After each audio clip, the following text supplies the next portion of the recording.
Willie Jr. Oh man, that rim is a family. Younks it to left field.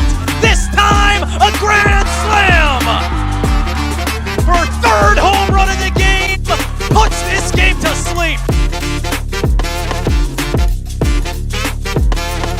All right, we're doing a podcast, Birch. Yeah, this is exciting, man. You know, it's funny because we've exchanged so many phone calls over the past couple of years about starting a podcast, and we've never actually pulled the trigger on it. And now we're here. We got a podcast, two broadcasters, two buddies. We catch up on the phone every week. Might as well just start recording those calls, right? Yeah, we'll try to be as serious as possible. There's definitely gonna be some moments with a lot of laughs and all that, and we'll probably get off script time to time. But we honestly just wanted to make a podcast about being young broadcasters, talking sports. We can tell a little bit about each other, Birch, if you want to start about all the great things that you're doing right now. Yeah, man. First of all, very excited. We got a lot to explain. Quickly about myself. Well, Cam and I met at Ithaca. So I went to Ithaca College, graduated in 2023. Both of us broadcasters. That's how we met. Did a ton at Ithaca. Spent 2 years as a grad assistant at Wisconsin Parkside. Broadcasted all of the sports there at the Division II level. Freelance game started there. I still freelance now, along with my job with the United Football League as a digital content coordinator. So not exactly on that broadcasting track, but still pursuing the dream, still doing it as much as I possibly can. Cam and I still calling games together, still trying to call some games together. You know, in all honesty, I'm working in sports. I love what I do. I just moved to Texas. I'm living right next to AT&T Stadium in Globe Life. Like, it's the life.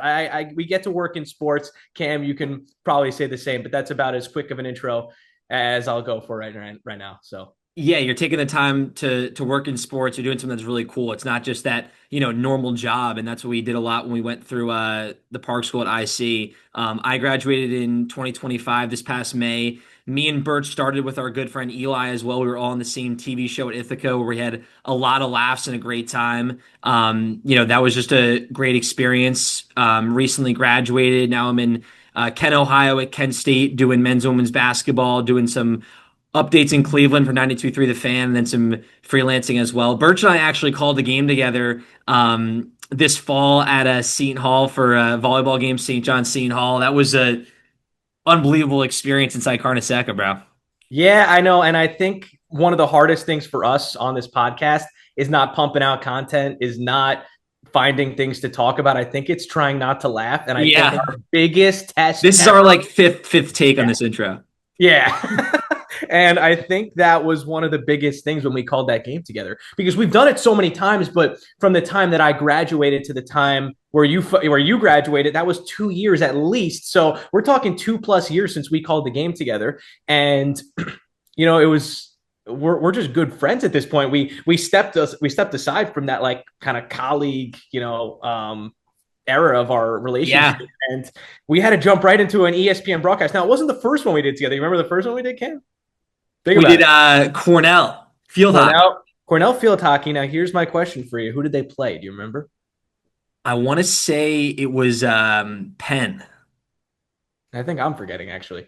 Maybe it was Penn. I thought it was Dartmouth. All I know is that it was an early Sunday morning rainy game, and we met at the pub. We had a bacon, egg, and cheese, and it was a virtual.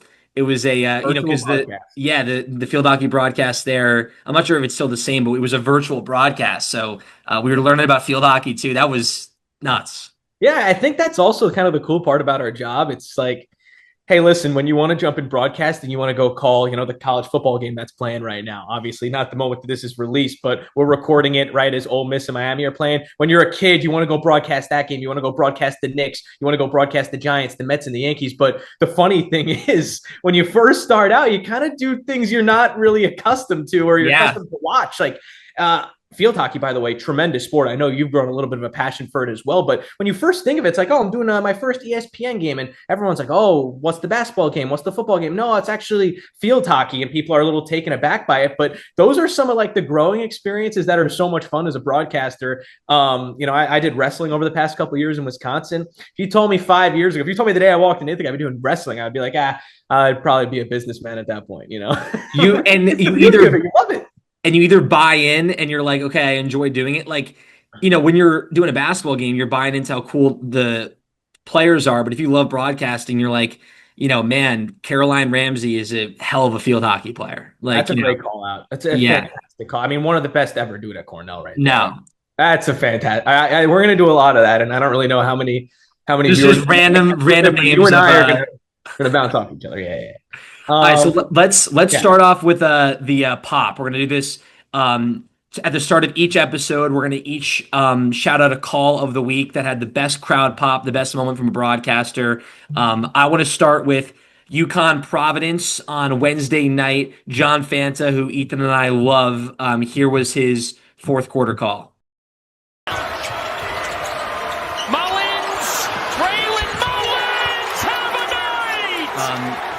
John Fanta is absolutely fantastic. I think he's so cool, Birch, because his just charisma on air, like you feel like you're having a beer with John Fanta.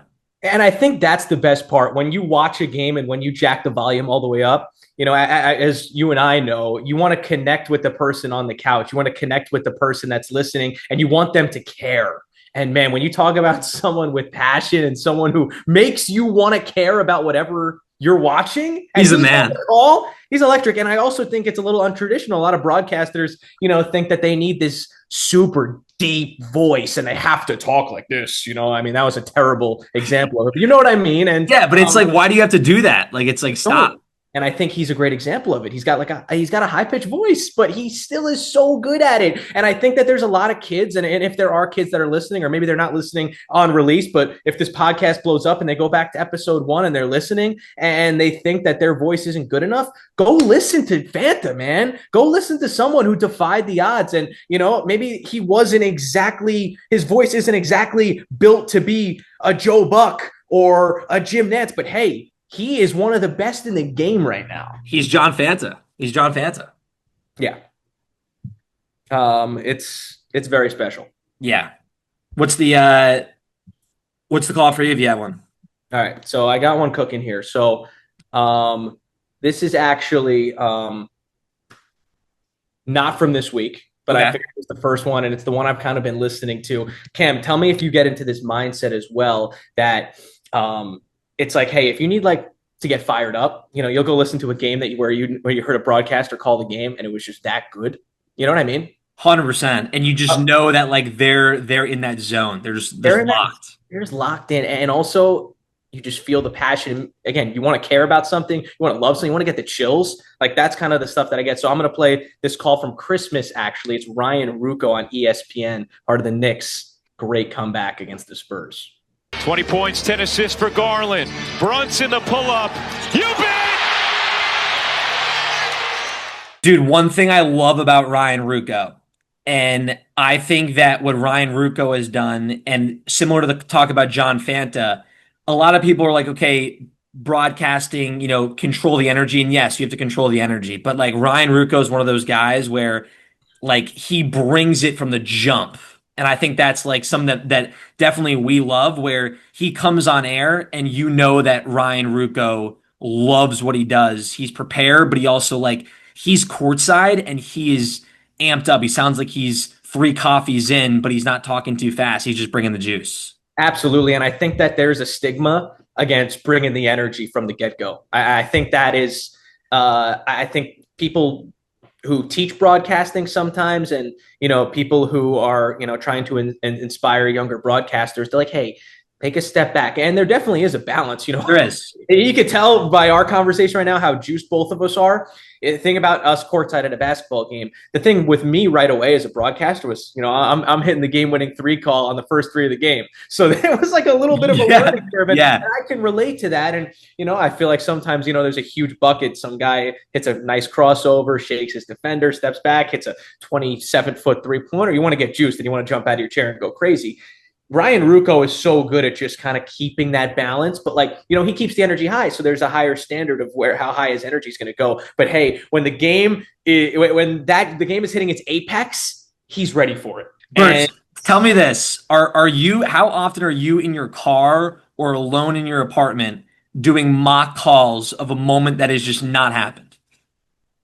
Cam, you and I know each other way too well, and people are going to think that that's in like our rundown. First of all, we don't have a rundown. We're just going off rip right now. And we are so similar, and that's why this podcast is going to work out so well. You know what?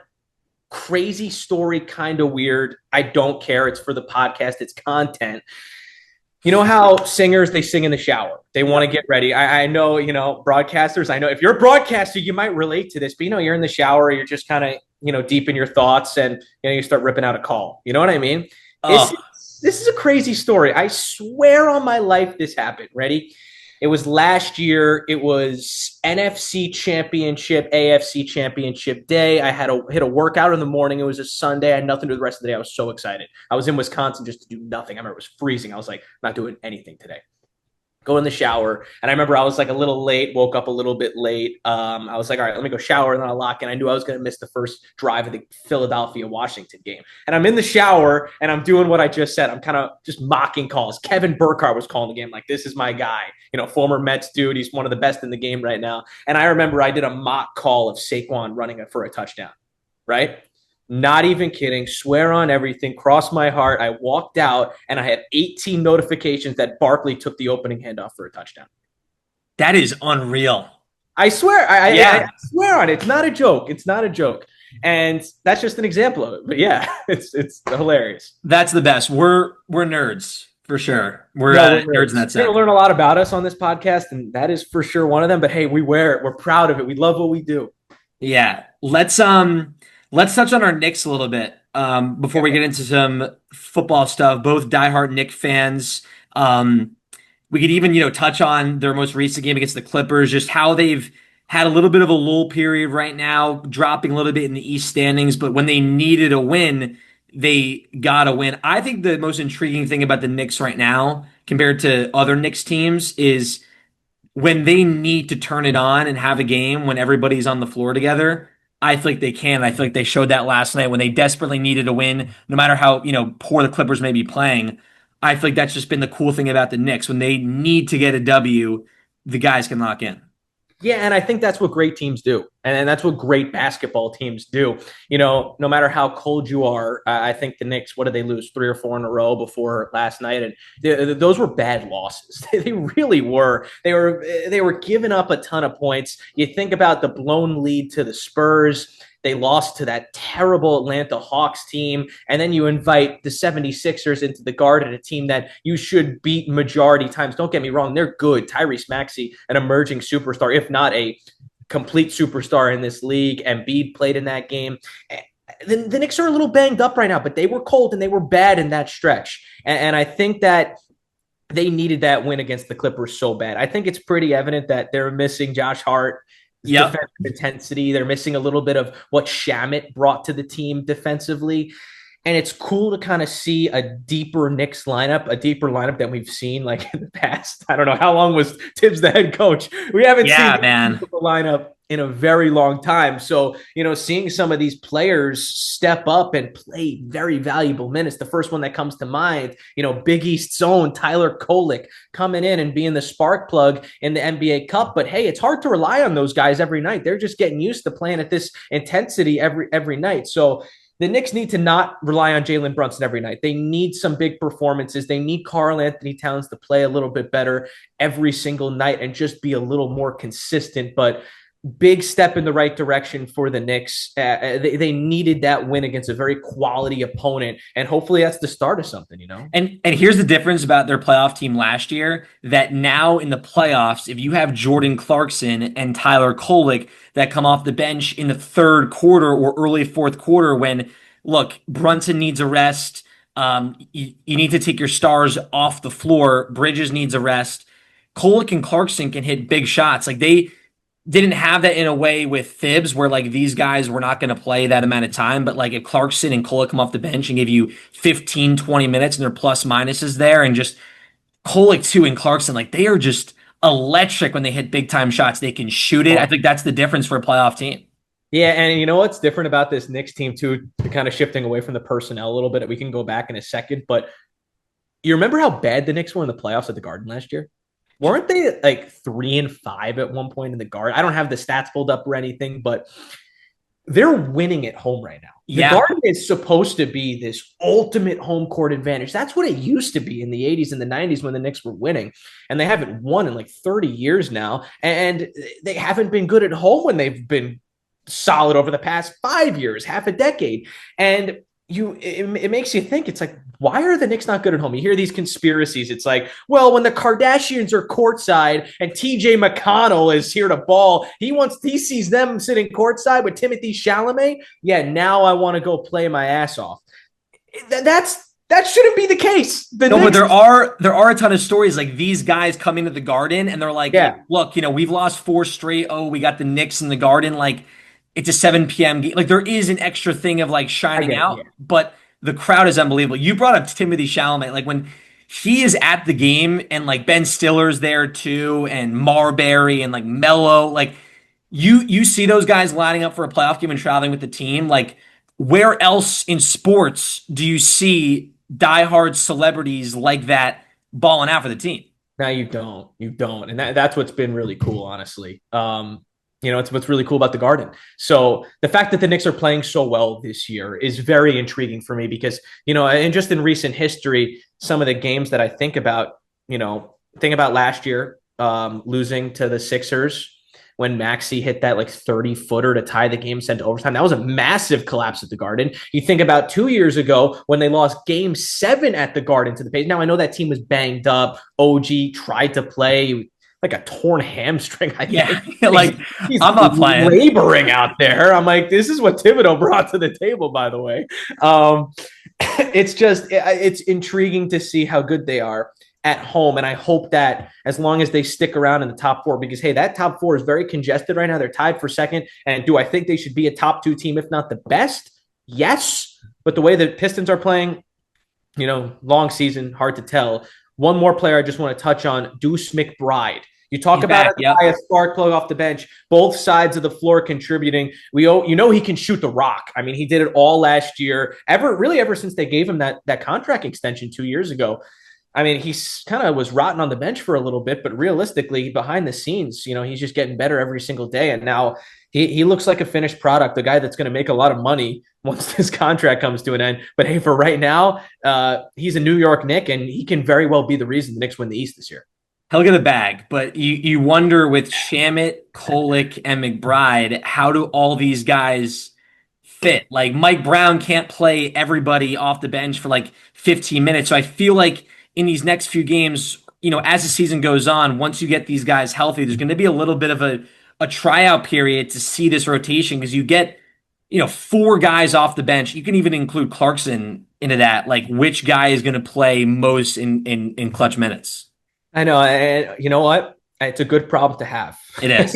It's a weird problem, but it's a good one. I don't have an answer. I don't know if you were asking me the question. But... No, we're just like spoiled Knicks fans now. We used to talk about like, hey, is like Jared Jack and Enes Kanter going to play tonight? Like, but now we're talking about like literally a 9-10 man rotation.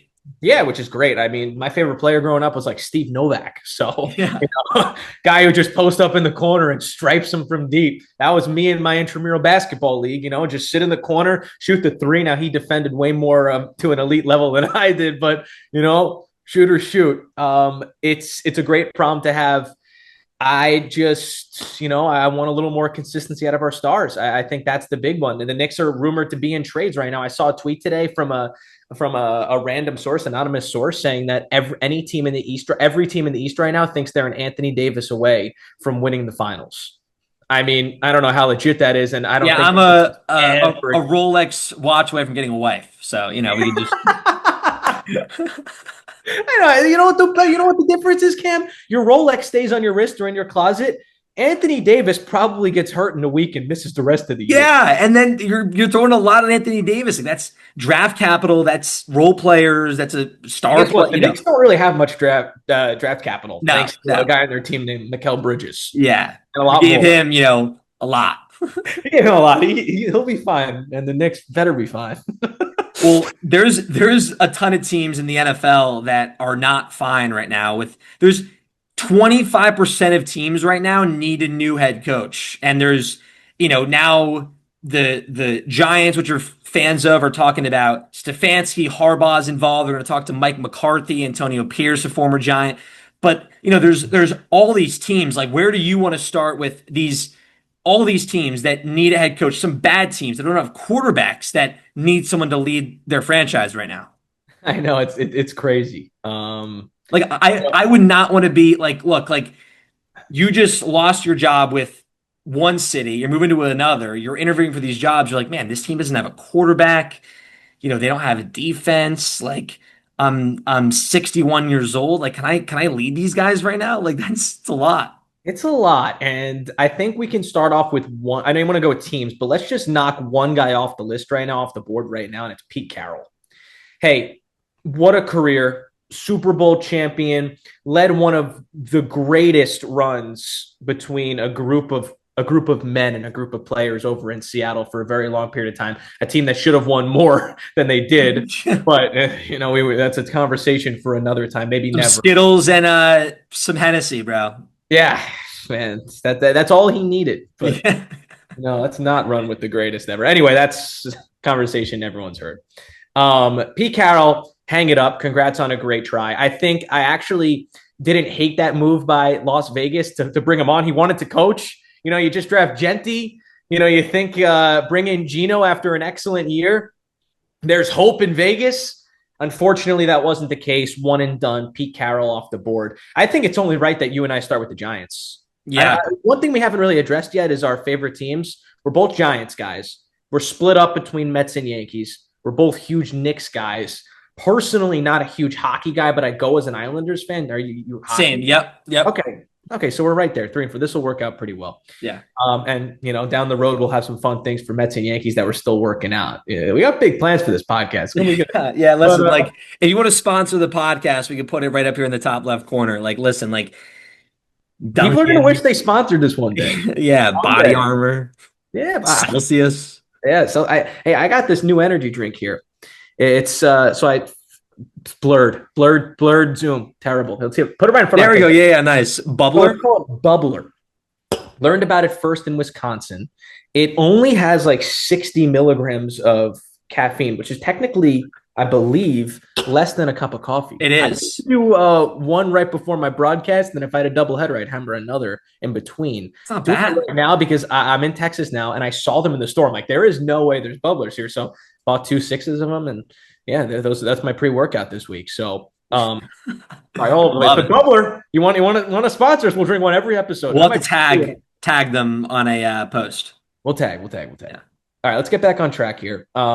My apologies. I think that's going to happen a lot. A little bit of random tangents, but like, damn, what time is it, man? Like, I know. We didn't really want to go long.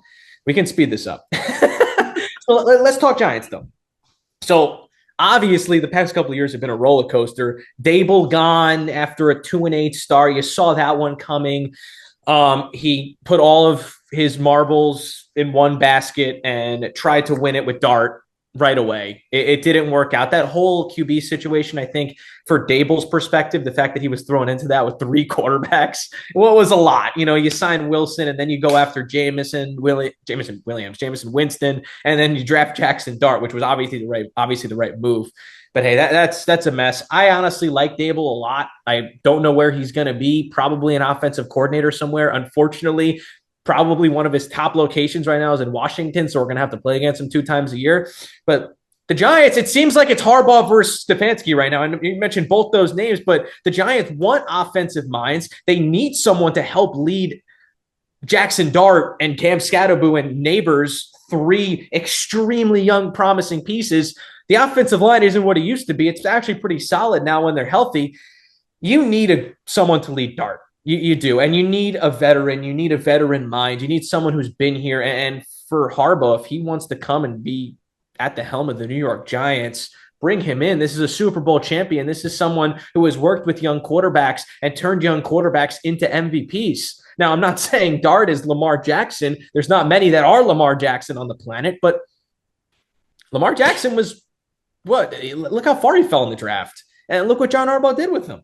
So the problem is John Harbaugh can go to the Miami Dolphins where he is a relationship with the owner. He gets a new GM, and then you match him with a new GM. They do things their way. I think the Giants are tough for Harbaugh because Joe Shane is there. And how much power Joe Shane might already have. Where does Harbaugh fit in? I think Stefanski fits better. I think the Giants' bottom line are the best job because they're probably the only opening that actually has a quarterback for next year. Now, Yeah. I think Las Vegas is great because you have the first overall pick, so a head coach comes over there. Like that's where I think Las Vegas is interesting. Like who gets that job? To come to mind, I feel like Las Vegas is a offensive mind job 100%. If you get Fernando Mendoza, you think about Mike McDaniel just left the Dolphins. Does Cliff Kingsbury get another head coaching job? Is what Cliff Kingsbury has been able to do with quarterbacks start his career? What he just did in Washington with Jaden Daniels, like. I think Vegas is the second best job because you get to be a head coach year one. You have the first overall pick, and you get cushion with the first overall pick to not have like the Giants have to win next year. The Raiders don't have to win next year. Yeah, that's a really good point. You almost give yourself at least a couple of years of rebuilding. You take that Raiders job and you think that you probably have a 3 to 5 year window, maybe a 3 to 4 year window. And then if you've won 8 games over those 3 or 4 years, then you probably have a problem. Yeah. But you're right, dude. The Raiders job is great. I mean, let's just start off with just the basic stuff. Vegas, baby. Are you kidding me? I think it might suck to live in Vegas because it's Vegas and it's more of a vacation spot. But yeah. Hey, we're bringing sports to Nevada and Las Vegas. We got a baseball team coming in a couple of years. Listen, first overall pick, you're going to get the Heisman Trophy winner, maybe one of the more promising quarterbacks coming out of the draft at the number 1 overall pick since Caleb Williams. He's a good quarterback and he's a very likable guy. And then you pair him up with Genti and you get a true build. You get to really start from the bottom because literally the bottom, the worst team in the NFL, has pieces and you got to figure out how to put them together. It's an intriguing job, but hey, does John Harbaugh at this age want to do that? Maybe Mike McDaniel is what he's significantly, not significantly younger, but he's younger. I think he's 41 years old. He's at a different point in his Harbaugh is 63 and he's squatting over 400 pounds. Like what an absolute beast. Years old? Yeah. And where were you during the blackout Super Bowl, the Harbaugh? Yeah, the Harbaugh. I think that's what we're calling it. Yeah, I was at my neighbor's house in the basement, like probably having like those like the lollipops where you bite and there's gum at the end. Oh, it's the best one. It's called the blow pop, right? Yeah, blow pop. I think I probably had like I just remember having a ton of blow pops. You know what? I believe you. I'm not gonna. Yeah, it's crazy. It's an awful memory. I was at a good friend's house with my whole family there, and we were eating these spicy buffalo wings that my friend's mom made. And oh my God, they were so spicy, it was lighting up my cheeks. And I think I was only in like 4th or 5th grade. I mean, I love spicy now, but I couldn't take it back then. I acted like I could because you wanted to act like tough. Yeah, you're like, and if you're at someone else's house, like you're not going to eat it and be like, hey, like I can't have this. Like if it's on your plate, like you are chowing that down. Exactly. So I'm getting through it as fast as I can. And everyone starts yelling, and I'm like, "What's? Oh my God!" You spit the food out. You're like, I'm like, "Oh, get food out of here!" Throwing, shoveling it in the garbage. I'm like, "You know what happened at that Super Bowl?" Yeah. You're like, wow, what a play. But yeah, I mean, that was one of the craziest things that I can remember, and that was John versus Jim. Yeah. So, I mean, wild. Crazy. And that was a long, long time ago now. Mike McCarthy, Titans interview, Giants interview. Like, I think he's top 3 with the Giants, probably 3rd on that list.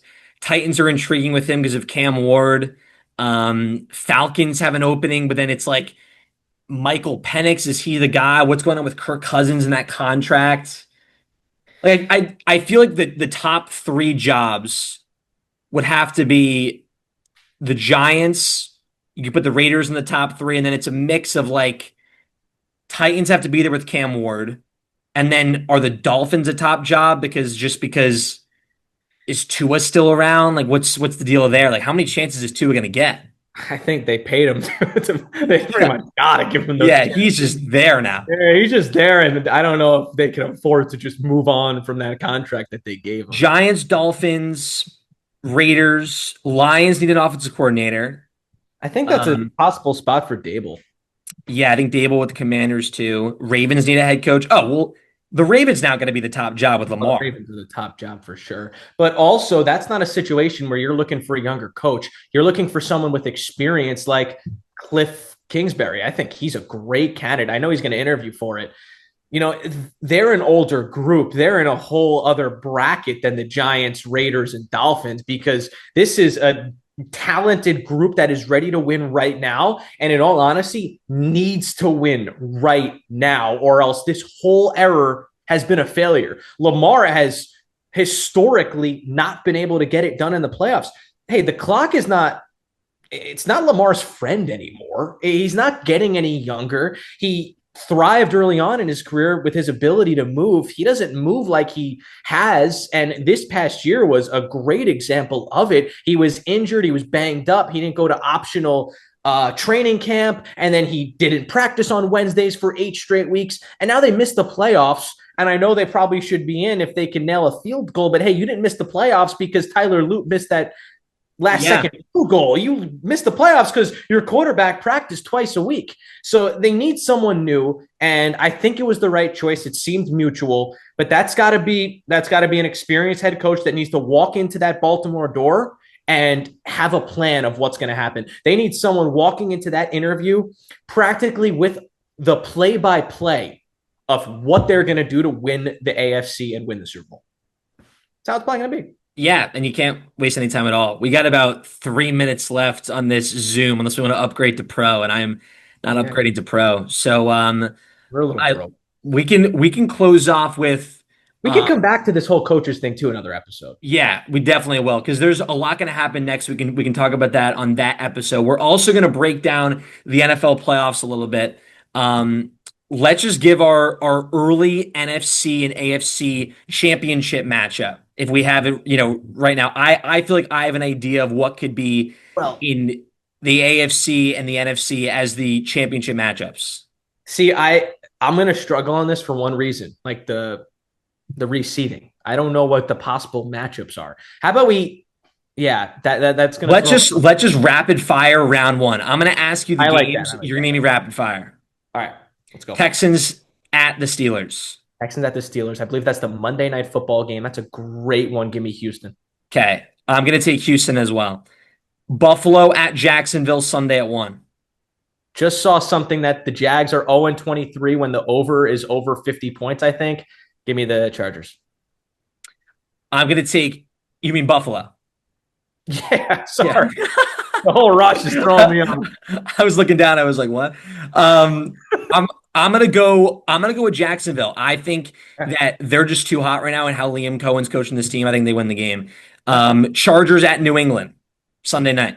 As much as I would love to bet against New England, Drake May might be him, man. He might be him. Give me Drake May and the Patriots. All right, so we both have the Patriots, both have Houston. You have Buffalo. I'll take Jacksonville. NFC, Rams at Carolina, because Carolina won the division.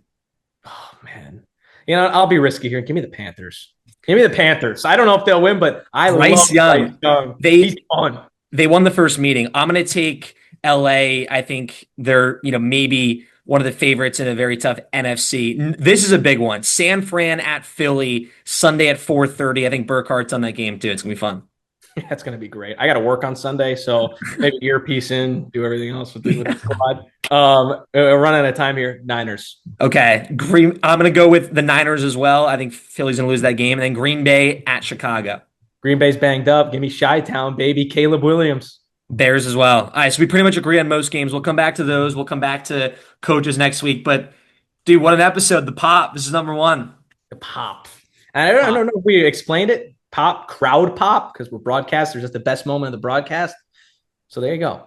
Yeah. Hey, we got a lot coming. A lot of special things. A lot of content just outside of just sitting here recording. So big things coming, baby. I'm fired up for this, Cam. Let's do this, my friend. The Pop Sports Talk on Instagram and TikTok. We have the logins all set. That took a while, but you can follow us there. I was going to say, please give us the follow. That was something to go through, setting those things up, man. But hey, I'm very excited, Cam.